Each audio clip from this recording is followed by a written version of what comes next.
Can everyone see that I am sharing?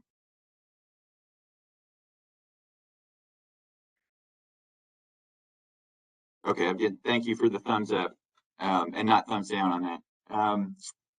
So I'm going to talk to you all a little bit about writing court reports and um, credit where credit is due. I called this written wisdom, and 4 years ago at the 35th anniversary gala, I did a couple of sessions about writing court reports, and it was Liz. I was having trouble coming up with the title, and it was Liz that came up with this, and I loved it. And I just want to clarify that the wisdom is not mine. The wisdom is uh, the wisdom of our volunteers and staff that are in the court reports. And that's why I love the title so much. So I'm going to go ahead and get started. There's some main points we're going to cover in this part of the training today. I want to go over some general legal writing concepts. I was a adjunct legal writing professor in another lifetime, so bring some of that to this audience. Talk a little bit about writing fact-based court reports, which I know is something we already value. Go over some of the basic do's and don'ts that we've covered, and they are in the same information is in the printed court report documents that you have received already. And then what I think is the exciting part of this part of the training is this guidance that Liz is going to lead on the tribal, cultural, religious, and other needs and considerations section. So I'm excited for y'all to get to do that. One concept that I wanted to introduce is this idea that our court reports are writing in the legal discourse community. And, I realize that they're not written by lawyers generally or prepared by lawyers, but still, we're part of this legal discourse community. So what do I mean by a discourse community? Well, it's a community that is a group that has texts and practices in common. Like I said, what I taught 1L, first year law students legal writing, and this was a really important idea to try to introduce to them that you are now stepping into this legal discourse community. It doesn't just mean that there is slang or jargon that people share. It really is about the way that people in that community just understand each other. I always point to now Peyton Manning has been retired for a while. He sort of changed the way that football coverage happens on TV, where now we get every quarterback mic'd up at the line of scrimmage and we get to hear all the audible calls that they go through, Omaha, Omaha, or whatever it is for that team. To those of us just watching, it doesn't mean anything. But to those 10 other guys on the field, they know exactly what he's talking about, what he's telling them to do. They understand the way that he says it and how they're supposed to respond. And that's a little bit how any discourse community works. I put The Simpsons in my little group because to my wife's eternal frustration, my now 10-year-old daughter and I are our own little Simpsons discourse community. So we speak almost exclusively in Simpsons references. And it's very irritating to be the third person in the room when that happens, or so I've been told. But we understand each other in a certain way. It's more than just jargon. We will look at the same situation and have the same reaction to it. And so legal writing is like that too. We have a legal writing discourse community that has practices and techniques and understandings in common. Um, and the example that I've used over the years, I grew up in Pennsylvania. Pecan pie was my dad's favorite dessert. He had it all the time. Um, I have a really hard time saying the word pecan. And there's nothing wrong with saying it that way. I acknowledge. I realize that I cannot say it convincingly. When I say it, it sounds like sanitation equipment that they take on the space shuttle. So I'm just not able to pull it off. I realize that I'm going to be a pecan person for life. Um, However we say it exactly, though, we know what the other person is talking about. And so legal writing techniques are like that too. There are certain standards and expectations that if we can follow them, they will help our audience understand what we're trying to say. And so what are those core concepts in the legal discourse community? Well, the secret is out. These are the same concepts that inform any good writing: purpose, tone, and audience. So the purpose is, what are we trying to convince? What are we trying to accomplish here? Are we trying to convince? Are we trying to provoke? Are we trying to accrue sympathy? Are we trying to argue with somebody? What's our purpose? Then the tone is the how. What kind of writing voice are we going to use to try to accomplish that goal? And then the audience, of course, is the who. And the who's going to be reading this. To me, that's the most important consideration, especially in legal writing. Who is our audience?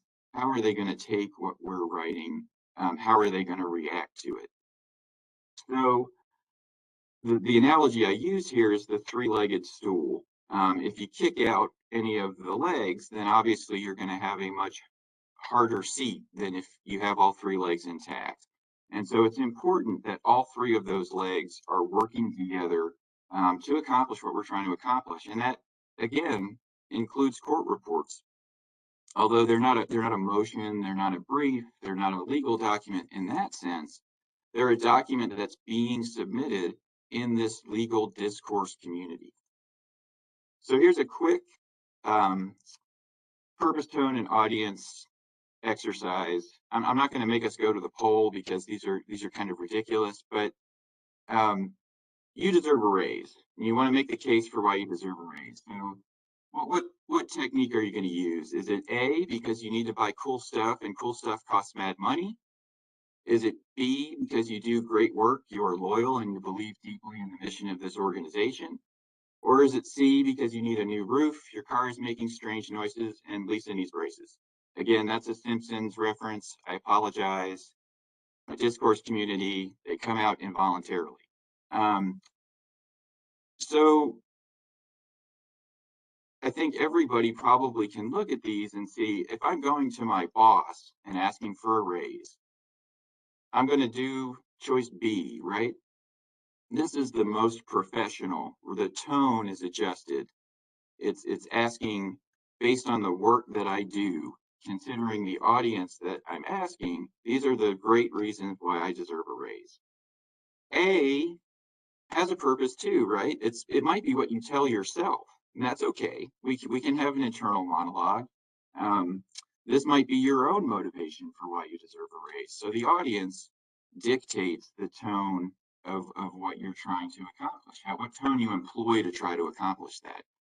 And then C might be the case that you make to your partner or your spouse or your whoever it is in your life that you're sharing these responsibilities with, right? That, yeah, I need a raise because I need a new roof. That's a good reason. But it's probably not the case that you're going to make to your boss. It might not be the fun case that you make in your head. So all of these, although, I think A and C are kind of silly to some extent, they're valid. They're just, you have to adjust your tone depending on your purpose and the audience. So here's another along the same lines. In our cases, this child should be placed with relatives because A, come on, really? Okay. B, the parents have not been able to make progress on their case plans, the child thriving in a placement with the relatives, and the child will benefit from the stability that the more permanent placement will provide. Or C, the parents are terrible people and DSS never should have bothered working with them. Well, again, I think keeping in mind our audience is judges, attorneys, maybe appellate court judges down the line. The kind of writing, the tone that we want to adopt is this very direct, fact-based, objective kind of tone. And here are the facts that support what outcome I would like to see achieved. Our purpose hasn't really changed again between these three options, just like in the first exercise. The first one, again, might be what we say to ourselves. We know the facts of this case. We know what's going on with the parents or what's going on with the kids. So really, is there really any question? Um, but that's not convincing to somebody else. That's not convincing to our audience. And C might be true, might not be true, but it's just an opinion. It's not an objective, fact-based analysis of what's going on in this case. It's not what we want to present in our court reports. So again, it's adjusting that tone to our purpose and our audience and making all three of those elements work together so that we wind up with a court report that accomplishes the purposes that we want to accomplish. So how do we do that?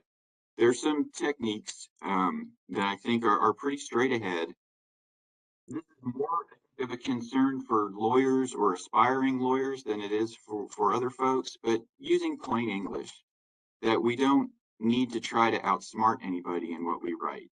Even when we're making an argument, I think as an attorney, we're best off if our reader can just easily and clearly understand what we're trying to say. My first year writing professor had a mantra that was, good writing makes for easy reading. That's our job as the writer, is to make the reader's job easy. And one of the ways we do that is by using plain English. What we say or what we mean is exactly what we say. And so I think one of the techniques that goes hand in hand is using the active voice rather than passive voice. And what I mean by that, and I don't want to dive too far into the grammar on this, but structuring sentences so that they're subject, verb, object. You know, the cat chased the yarn, not the yarn was chased, right? We can't tell who the actor was if it's hidden in the passive voice. Precision seems fairly self-evident, but it's making sure that what we wrote is what we actually said. And to me, one of the most important, I think the most important way to accomplish that is editing and rereading. Writing to me is a very reiterative process that you write it once, you read it, you go through it again. And I realize not everybody has sort of the time to ruminate on what they've written. But just going through something a second time, a lot of times when in my own work, I feel like I said it one way when I wrote it the first time. I go back and read it again a couple days later, sometimes even an hour later, and I realize, no, that was not what you actually said. You know what you meant, but it wasn't what you actually said. And getting other people to read what you've written and figure out, you know, okay, well, what does this actually say? Not what did you mean for it to say? And then making sure those two things align. So one of the ways, or these are several ways, I think that we achieve precision in writing. One is word choice, and that may seem obvious, but the example that really came to me working on this presentation was when we did the tribal, cultural, religious, and other diversity issues and concerns heading. It didn't occur to us at the time that there would be connotations to the words issues and concerns. I just didn't, I'll only speak for myself, but I just didn't think of the potential negative connotations to those words that might have. And so we've changed it to needs or considerations, which we hope have a more positive connotation. This is just something we need to think about, not something that's a negative. Agreement is really important, I think, to precision and clarity. So do your subjects and your verbs agree? Do your pronouns and your nouns agree? Because it can get really unclear in our documents. And the more pronouns we use, I think in a court report, the more problematic that can be because we have so many different people coming in and out of a case. I think it's so important to consistently refer to people the same way all the time so that it's clear who the actor is and what they're doing. And again, verb tense. I recommend writing things in the past tense, you know, particularly if they've already happened, and then being consistent about that because it is so much clearer than jumping around between verb tenses. So something's happening now or something already happened or something's going to happen in the future. That gets confusing in a hurry. Using concrete details. And in the exercise that Liz is going to do with y'all in a little while, the court report examples have some wonderful examples of concrete details that give the reader a real sense of what the volunteer is reporting. So just keep that in mind. That's a way to be precise, not a vague, at some point this thing happened, but when exactly did it happen? What exactly happened? Why is that important? And then chronological organization. And this, again, this is just a general writing advice, piece of writing advice from me, in my opinion. But when you're doing things like writing a case history, there's no better way to organize it than chronologically. Um, we don't need the Rashomon, like various perspectives technique, or like the view from behind the wagon wheel in the Western, like just straight ahead chronological. This happened, then this happened, then this happened. Um, is the clearest, easiest to follow way, especially for somebody who's coming to a case um, without having on the ground knowledge about it already. So what are some of the benefits of our uniform court reports? Well, consistency is at the top, I think, of my list. Being consistent, and we just had Valentine's Day. That's not why I picked the box of chocolates, although it was fairly good timing on that. The reason was this is a reverse Forrest Gump. That was my idea anyway. We do not want our court reports to be like a box of chocolates. We always want to know exactly what we're going to get from them. We want our reader to know exactly what they're going to get. So every time they pick up that court report that is branded with Guardian Ad Litem, that shows, they will know exactly what they're going to get from that court report. That is going to be really important information, organized really well, that is going to help them make their decisions in the case. We want that consistency every time, every time in every place. Excellence, I don't know if this is really as separate a point as I might like, but of course, we hope that the templates and the prompts and the instructions will help us to produce consistently higher quality work. Um, not just in the court reports themselves, but in our overall advocacy, that they're a tool, that these court report templates are a tool for our volunteers to do better investigations and to gather better information. They're a tool unto themselves for the reporting of that information. And then they're a tool for our attorneys as they prepare for court and they go in and advocate for the child's best interest. That we are going to get, we hope, higher quality advocacy at every level. And I'll take it to the appeals too. When cases do go up on appeal, that we'll have these court reports in the record to rely on to say, this is why this outcome was right. Here's all the information you need to affirm this order. And it's all right there. That's my idea of high quality. That's going to be throughout every step of our advocacy. And then everybody, I bet everybody knows, I could ask you to put it in the chat, but right, you all know what this is. You don't need me to tell you. And again, I'm from the Northeast. We called them soda bottles, but this is a Coke bottle, right? Everybody knows that. It doesn't even have to have the dang Coke logo on it. We all know what it is. And that's what we want from our court reports, that these uniform statewide court reports are going to enhance the reputation of our brand, that they're going to be instantly recognizable. And I don't mean, I say brand, and I have to admit, I myself have a tendency to shrink back from that word a little bit. It feels commercial to me for public work, but it's brand in a broader sense. It's reputation. It's tied to the accomplishment of our shared mission, that we're all working together toward this same goal of providing excellent advocacy for our child clients. And so if enhancing our brand contributes to that mission, then that's something I want to be a part of. And that's part of the mission for these court reports, is when we're doing them, they all look the same. They all have the same great advocacy in them.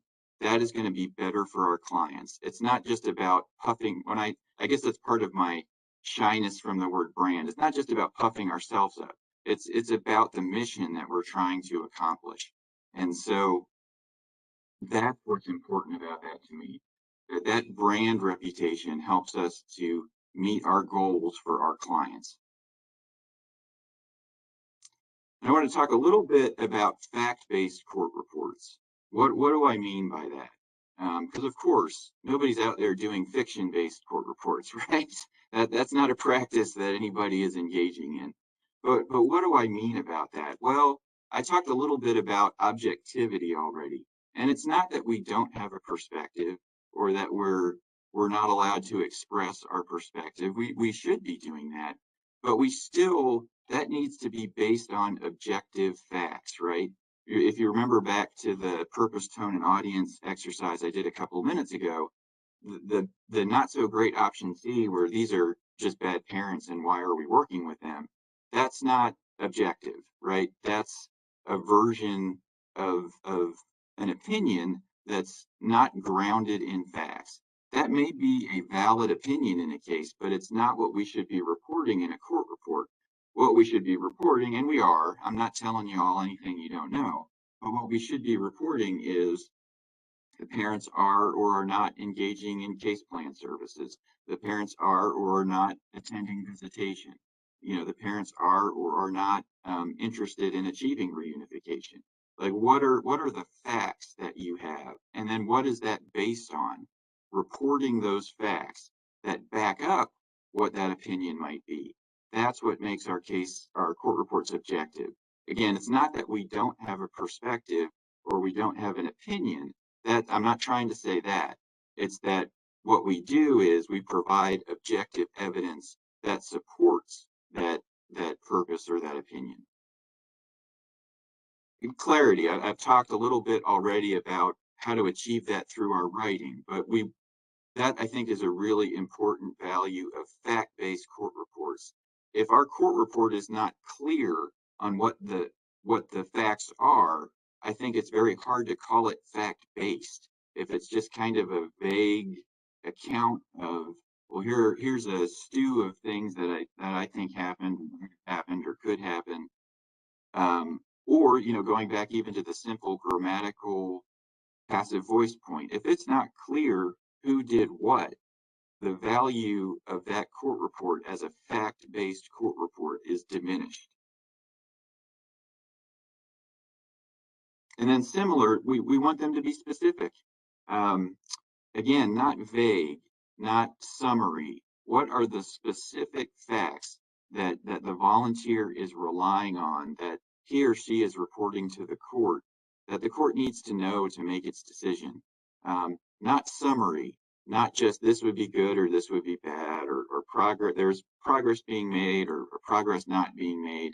Many of you, as we were going through the permanency planning exercise, were asking great questions in the chat about, well, what about the ages, or how long have they been in replacement?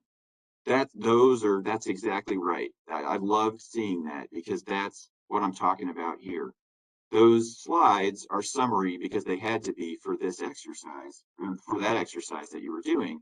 But in real life, we want very specific, concrete facts reported to the court. So I loved those questions because they showed me so much about the way people are approaching the work.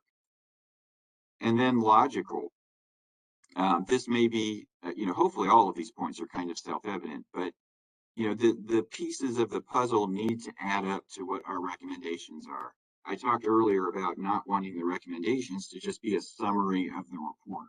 The pieces that have been assembled throughout the report should lead directly to the recommendations without a whole lot of need for sort of reorganizing them at that point. It should almost be like a path that leads the reader right. Well, of course, that's the recommendation because of all of this logical support for it throughout the court report. So quickly, some do's and don'ts. I don't want to get into Liz's time. One is we want you to read the templates in advance and hopefully give the volunteers a chance to read them in advance, because we want them to be a roadmap. I talked about that already, but we want them to be a tool that they can use that will guide their investigation in advance, so that they're not coming to the court report template after they've gone out and spoken to everybody, and then realizing, oh, I should have asked them about this or that. So look at them in advance and use them to help make a game plan for the investigation. We want you to discuss them with volunteers. That, and I know y'all work this way already, but there needs to be some collaboration around that, so that these court reports are not foreign to you, and they're not foreign to the volunteers, and everybody's working from the same playbook. What we don't want is the recommendations to be a summary again, where it just relists everything throughout the court report. We hope, and I've said this a couple times already, so I won't belabor it, that everything in the court report leads to those recommendations at the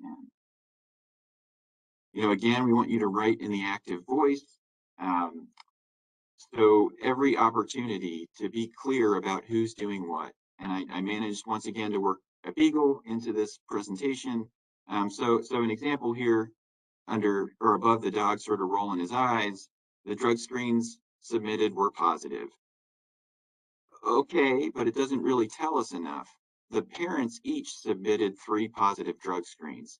Now we know who, we know how much, and it's in the active voice, right? This person is responsible for this action. Another don't be intimidated by the templates, because again, they're a tool. We really hope they are helpful and not a hindrance. So getting to the tribal, cultural, religious, and other diversity needs and considerations part of the program. And I'm really excited for the activity that Liz is going to lead, so I don't want to use up her time. But I wanted to say just a couple of things about this section, because when we drafted or started working on, I think 3 or 4 years ago now, when we put this section together, it's the part of it that I was the most proud of.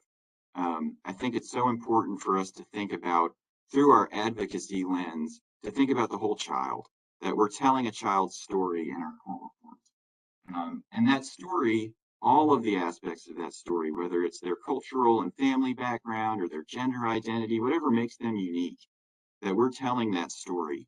And that can impact everything, from where they're placed to where they go to school, to things like hairstyle or clothes, those kind of considerations that their placement may not know about unless we are there to tell them. So I'm really happy that that's in the court report. It's not meant to be confusing. And, there is a legal preference for reunification, a statutory preference, until it's no longer in the child's best interest. And so every family has a culture. Culture is not just the big picture, broad stroke that we sometimes think of it as. So if we're curious and we're asking questions, we can do a better job of advocating for our children. And that's really what this is about. And so there's some other stuff on the slides. Like I said, I want to allow enough time for this exercise. And so I really appreciate Liz leading this. And I'm going to flip to the next slide and hand things off to Liz. Thank you, Matt. You are right on time, and everything you have to say is worth hearing. So don't ever please try to cut yourself off, because everybody wants to hear what both you and Reggie have to say. So I framed this part of the discussion as, how do we know we know? And it's not just for us as the people who support all of our volunteers, but it's like, how do we frame it for our volunteers? How do we know that we've put all of the best, most relevant information before the judge to make the best interest recommendations for permanence, right? It's a big question, and there's a lot of ways to get to it. But as I think about that question, the other thing I think about is, in the absence of information, people will fill in the blank. And so if we don't have all of the information, or we don't have the information that seems to be most relevant to how the child identifies with their family, with their day-to-day world, with their routines, with their family culture, their larger culture, right? Like their community, then we're not giving enough context to what's important to that child. And we don't want to leave that up to somebody else to fill in the gaps. We wouldn't want it for ourselves. We wouldn't want it for our own children. We wouldn't want it for our own families. And we certainly don't want it for the children we serve. So that piece of it is so valuable. And I feel like this new kind of developed section of the court report, I'm like Matt and Reggie, I feel like this was a really needed element to how we think and talk to our children and to their families and how they get that connection. And so you've heard us say more than once in this presentation, the court report tells a story. And then the next piece of that is each section develops that story. And it is just designed to support a holistic, and I missed a word there, perspective of the child or youth. And that includes their personal, family, ethnic, religious, gender identity, their family culture, their family community, their customs, their routines, day to day, from the simple day-to-day experiences to the larger context of what that means. And so as an advocate, our volunteers and we are both a witness and a recorder of that process. And when we were talking about this together, one of the things that really resonated was we know our youth can come back and ask to see their records, right? And if we were to imagine every report as thinking about if this youth comes back and looks at what we've put in the record, what we've written about them, will they feel like we knew them? Will they feel like we did great advocacy for them? Did we demonstrate that we knew who they were and what was important to them? And if we do that, then I think we've met that really high standard that Matt was talking about. And I think that we all want to meet that high standard for all of our children. And so we kind of set the bar high, and we know that we all work hard at doing the best we can to get what we can and put it forth in front of the judge so that we do get to permanence and best interest. But part of this is about connection. And connections come in so many ways for our youth. But when they're removed, we know there's trauma. And that trauma can make it very hard for children to talk about what's happened and what's important to them and what they're missing. And so to me, I loved that Matt was talking about the chronological order of things and the organizational structure of it, because youth and families don't give us the information that way. That's not what trauma does for us. Trauma makes people kind of move somewhat randomly in terms of what's happening for them. That's not a chronological experience. It's a personal experience that comes out in different ways based on what's happening in a given moment after the trauma. And sometimes it doesn't come out at all. And so when we can help organize that in a way so that the court can understand the implications of all of that, that's really powerful. And so the questions that elicit answers that allow us to see the wholeness of the child, not just their trauma, all of what they bring, all of what their family has, that's where we can develop rapport. So with that said, Matt, if you'll advance this slide for me, we're going to do a breakout activity. And in that breakout activity, I'm going to, at the end of these two examples, I'm going to go into the details of what you're going to do. But we have two different scenarios where I'm going to share with you. When you get to your breakout activity, you're only going to work on one of them. And your facilitator knows which one you're working on, so don't worry about that. But I want everybody to see both of these scenarios. These were what we saw were as good examples of how to kind of think about and complete this section on tribal, cultural, religious, special needs, diversity considerations or needs. So one example is this. Eduardo's place of birth is Guatemala, which he left as a small child with his parents. His therapist makes an effort to research and incorporate some Guatemalan culture into Eduardo's sessions. She and this GAL have also expressed the desire for Eduardo to restart his use of Spanish, at least verbally. There is some ambiguity about Eduardo's sexual identity. He has stated that his ideal adoptive placement would be, quote, with someone like me, by which he means two men or two women in the household. He does not refer to himself as gay or transgender, but has always exhibited traditionally feminine tendencies such as cross-dressing, hairstyling, and fingernail polish when allowed to do so. He also likes to emulate popular women musical performers. Most recently, he asked this GAL if he could start shaving his legs. Due to the fact that he is in a group home where the above-mentioned behaviors might be triggers for his peers, he does not have much opportunity to express himself very openly. So that's one example, and some of our breakout groups are going to have this example to work on for their activity. And then Matt, if you'd forward to the next example. Okay, I'm going to read it just because I don't know if everybody's screens are working. So both Jocelyn and Jill have been in the care of one or both of their birth parents for their entire life prior to the removal in May 2020. The children resided in Chicago prior to moving to Charlotte in 2019. Their mother and father identify as African American. English is spoken exclusively in both residences. Father, Mr. David Davidson, and mother, Ms. Maddie Matthews, as well as her 18-year-old child, Mitch, provided information regarding the family's culture, customs, routines, and traditions celebrated within the home. Spending time together as a family is a vital part of their family life together. Celebrations held in the home include weekly Sunday dinner and birthday parties with cake, presents, and favorite foods. Additional celebrations occur on Christmas, New Year's Eve, and 4th of July. Mr. Davidson and Ms. Matthews hold religious affiliation with the Christian faith.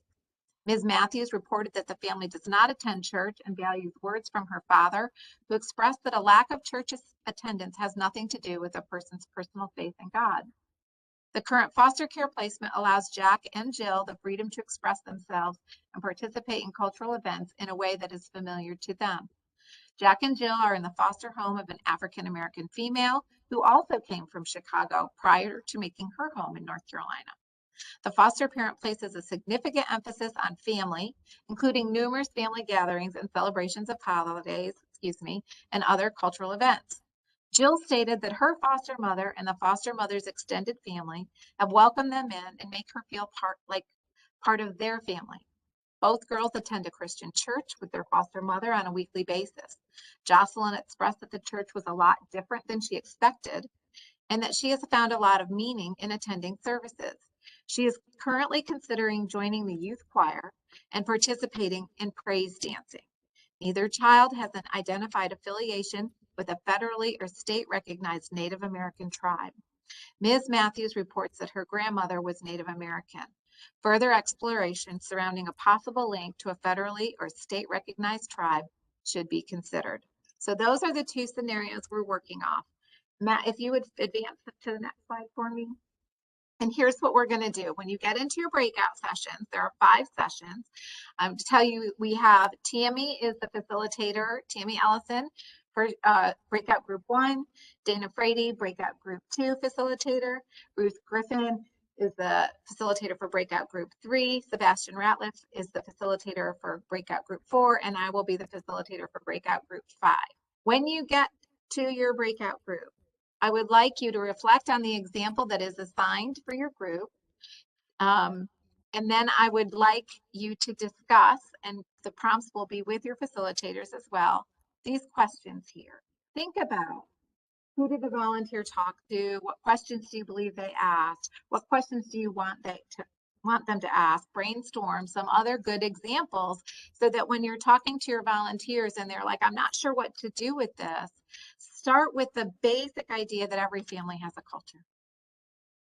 And that if we want to keep kids connected to that culture, whatever that is for that family, we have to understand it from the family's perspective, from the inside out, and develop those connections with the child, for the children, for the siblings. What if they never reunite with their family and they want to go back, as Matt and Reggie have mentioned?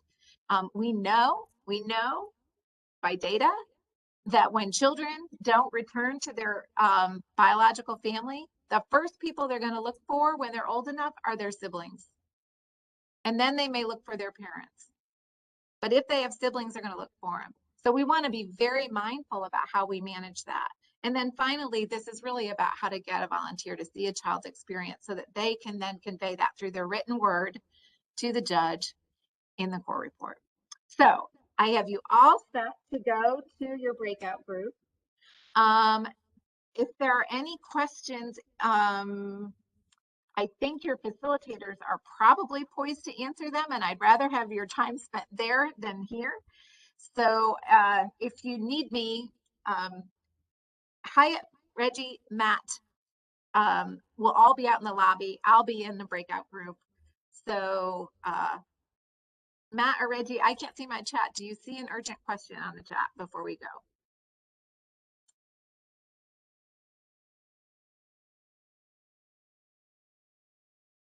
No? Okay. So you're going to be in your breakout groups for about 15 minutes.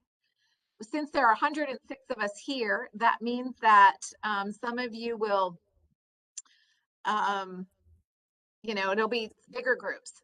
The other thing that I would share for you is that your facilitator will do the large group report back, and that we'll have like one to just under 2 minutes to do that part, and know that this is just the beginning of important conversation and learning. So here we go.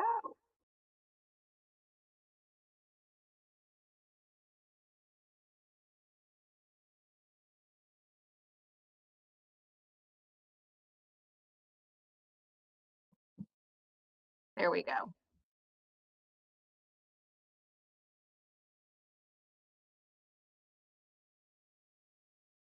Oh, Do you want to stop the recording during the breakout session, or? I don't think there's any reason to. Hyatt, if you'll just kind of send a note to each person, each breakout session, 15 minutes for the breakout. We'll be back at 11:35. Okay, so I'll pause the recording then. Thank you. Group, we are running a little bit tight on time, so I'm going to ask each of our facilitators, starting with session 1, to give a 1-minute summary, knowing that we are always a resource to each other, and we can come back and revisit this and do focus just on this type of work together in the future. Tammy, I believe you are our facilitator for breakout session 1. Please share with us your wonderful moments.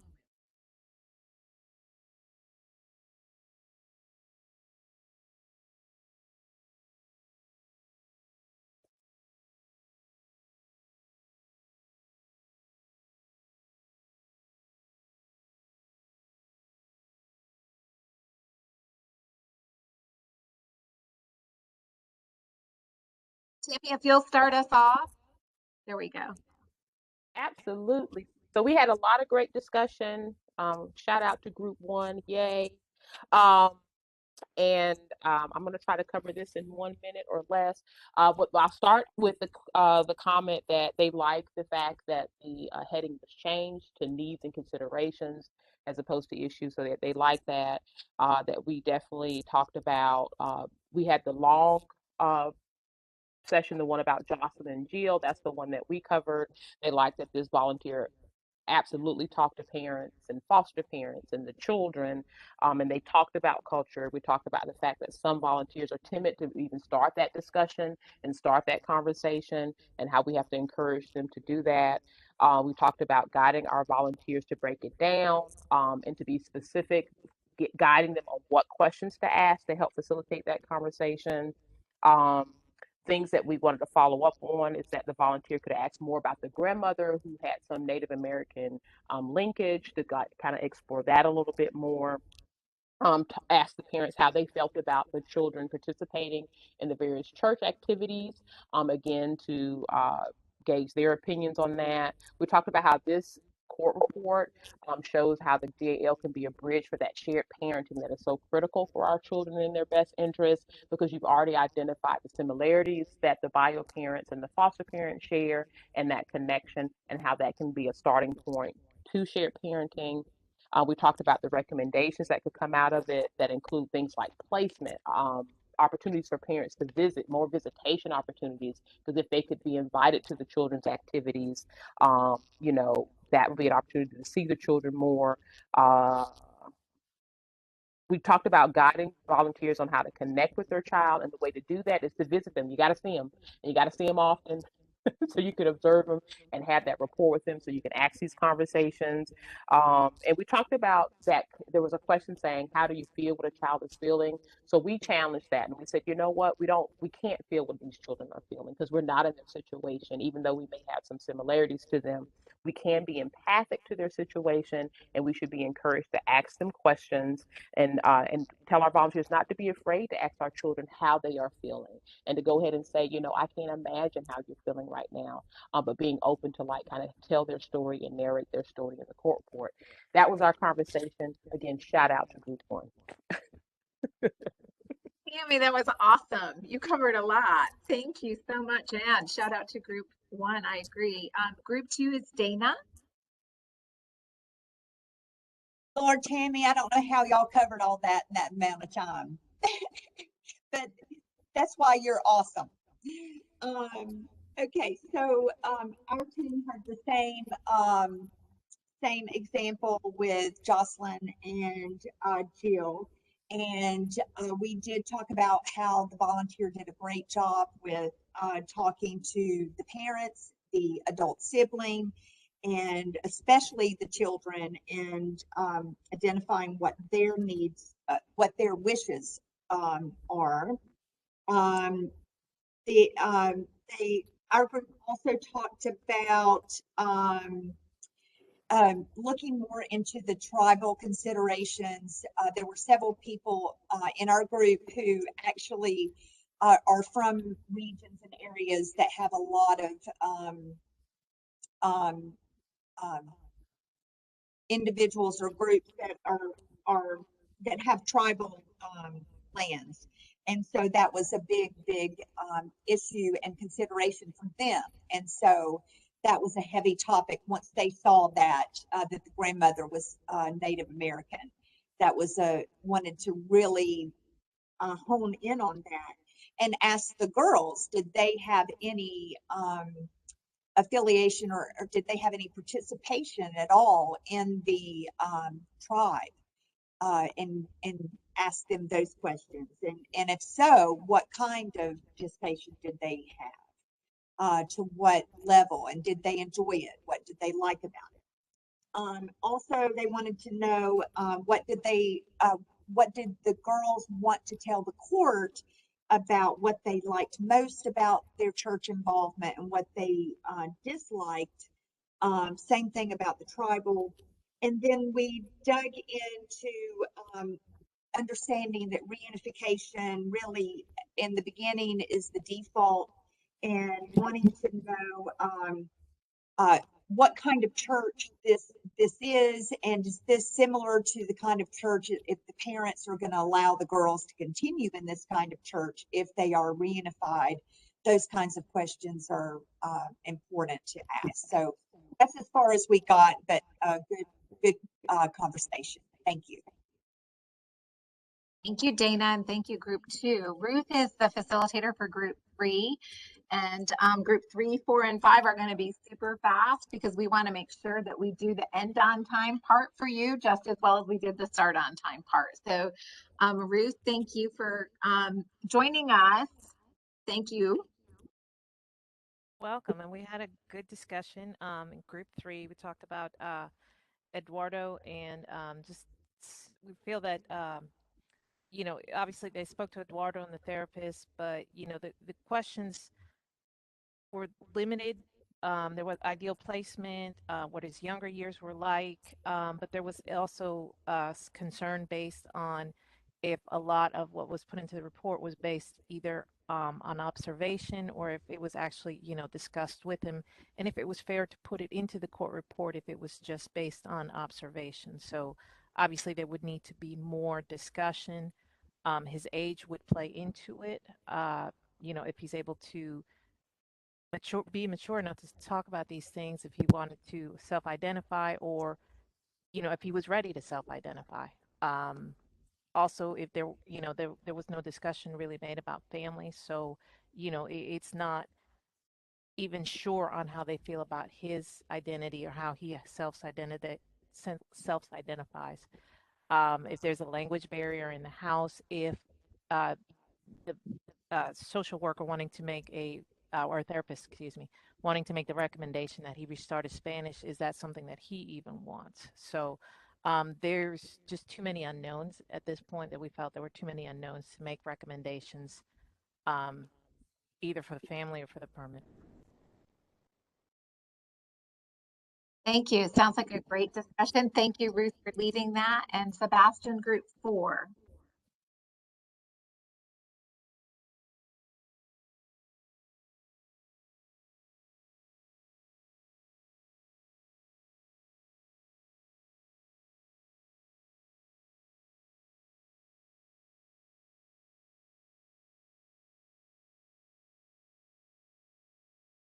I didn't unmute myself. Sorry. So we also had the discussion with Eduardo, and we said that they spoke with the therapist, the child, and possibly the group home staff. We had a question about adoption. We wanted to know from Eduardo what his ideal adoptive home would look like. He did talk about it a little bit, that when he said a home with someone like me. So we wanted to dive into that a little bit more. Um, is he wanting to connect to his culture more? Does he want to continue to learn the Spanish and things like that? We need to make sure that that's something that he wants. Um, Wanted to know if his needs are being met at the group home. Are there any unmet needs that he has? If we were thinking maybe we need to have some sort of CFT to see if the group home is the best placement for him. Because it says that he may not be free to express himself, in his current setting. He should be free to express himself wherever he is. So that needs to there needs to be some discussion into that. We needed more information about family. Like the past group, there are a lot of unknowns, and our group discussed that as well. Um, when it talked about how do you get the volunteers to see the child's experience, uh, you may not be able to always do that, but building rapport, having enough conversation with Eduardo to where he feels comfortable opening up to you, maybe giving him a journal or something that he can write his experiences in, and let him know that that's something we're going to review every time we meet. Just write down things that you think are important, and we're going to review those things. Will probably help the volunteer to get to know him a little bit more. And also doing some self-education, whether that be online at your local university, finding some local groups, some LGBTQ groups or things that you can ask questions of, without breaching confidentiality, of course, but and just kind of handling it that way, and possibly you know being a little bit selective with the volunteer that you put on this case. You may, with this something this sensitive, you may need a more seasoned volunteer versus a new volunteer, and you may not. It's just, you just have to gauge that yourself in each area. Wonderful. Thank you, group 4. Thank you, Sebastian. Group 5, I think I'm going to tell you that sounds like our partners who also had Eduardo covered many of the same things we did. I'm not going to restate all of it other than to say we talked about finding ways for Eduardo to live his most authentic life, keeping him connected to resources, whether they were in the community, and much of the same conversations came up for our group as well.